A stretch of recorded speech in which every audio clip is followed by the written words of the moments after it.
Bueno, pues el análisis de la primera vuelta pienso que es muy positivo. El objetivo que nos habíamos marcado era la permanencia y visto una vez acabada la primera vuelta estamos en la cuarta posición y bueno, tenemos opciones de aspirar a cotas más altas. El objetivo creo que de la permanencia ya lo tenemos que olvidar y ahora tenemos que pensar pues en conseguir poder entrar en el playoff y ser un poquito ambiciosos.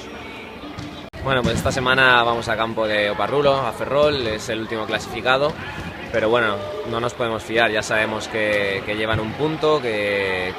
bueno, el único punto que han conseguido ha sido en su casa contra Málaga, si no me equivoco,